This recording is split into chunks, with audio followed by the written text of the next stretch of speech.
Let me take this opportunity just to say to someone out there that has not known Jesus Christ as their Lord and Savior. There's a difference between being saved and being unsaved. In the natural realm, you may walk like everybody else and talk like everybody else, have bills like everybody else, have the same problems as other people have not being saved. But once you accept Jesus, you can have the assurance that you are no longer by yourself. That is the assurance that Jesus Christ gives to us. His word says, "Lo, I'm with you always, even unto the ends of the world."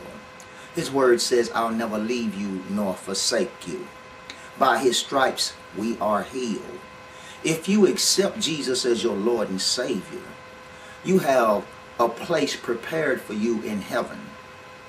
Luke chapter 14 says, "In my Father's house are many mansions. I go to prepare a place for you. If it were not so, I would not have told you. And there where I go, I will come again." There's a place prepared for you in heaven that is so much better than where you are today. Some of you may be living well, and some of you may have good jobs, good education, and things in your life may seem well. But there is a life after this, and that's what I'm concerned with. If you understand that there is a life after this, and there are consequences for your actions in this life, in the afterlife, you have a blessed assurance of not living in eternal damnation. John 3:16 says, "God so loved the world that he gave his only begotten Son, that whomsoever should believe in him should not perish." We understand that to mean God demonstrated his love for us. What God wants us to do is accept his Son, and by accepting his Son, we accept his forgiveness. Some say, "I'm not a bad person. I don't lie. I don't steal. I don't cheat." All have sinned and come short of the glory of God. For this purpose, God desired to be in relationship with you.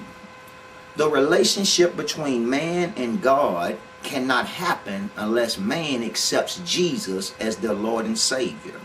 By accepting Jesus, Jesus cleanses away even the most minute sin in your life to remove the barriers between the relationship of you and God. Some people want to get to God without going through Jesus, but Jesus says, "No man cometh to the Father but by me." Jesus also says, "I am the way, I am the truth, and I am the life." If you want eternal life, you need Jesus. Jesus helps to clear up our minds and helps us to understand God created us with a purpose. If you understand your life has purpose, you won't sit in hopelessness. You won't sit in depression. You won't feel like everything in your life has been bad.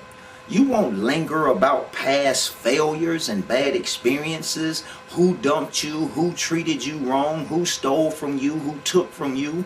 You'll understand more clearly what God gave you. And it's the understanding that God gave gifts unto men. The knowledge of Jesus Christ, the acceptance of Jesus Christ as my Lord and Savior is the key to unlocking that box where my gift is stored. Once I have that, I'm ready for the world.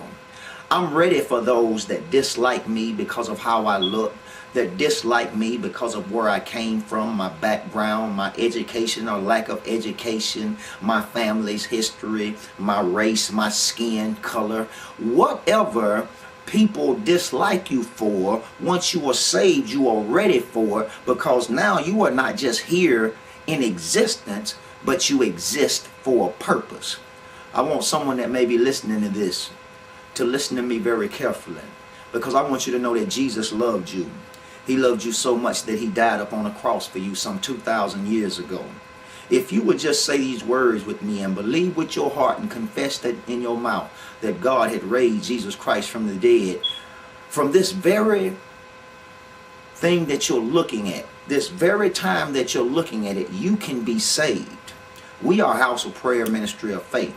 located at 413 Thompson Street. You'll probably see something across the bottom of the screen giving you directions to our church and giving you the address and the time of services. But you may want to go to the church where your mother goes. You may want to go to the church where your great-grandmother goes. The place that you go to worship is not my emphasis as much as you going there as a saved person, telling them, I gave my life to Christ and I want to be baptized in Jesus' name. Repeat these words after me. Lord Jesus, come into my heart. I'm a sinner. I did not know you. I did not understand you. But I want to know you now. I want you as Lord in my life. I believe that you died on the cross, that you were buried in a borrowed tomb. I believe that you got up on the third appointed morning. I believe that when you died on the cross, you died for my sins. And when you got up, you gave me the power to get up. I will submit to you. I will try to learn your word. I will seek for your purpose in my life. And from this day forward, I will never be the same. If you prayed that prayer and you believed it with your heart and you confessed it with your mouth, I say welcome to the kingdom of God. Find yourself a local church. Find yourself a good pastor that feeds you and strengthens you from the word of God. And you will walk a victorious life. From this moment forward, you will never be the same. God bless you and welcome to the kingdom of God.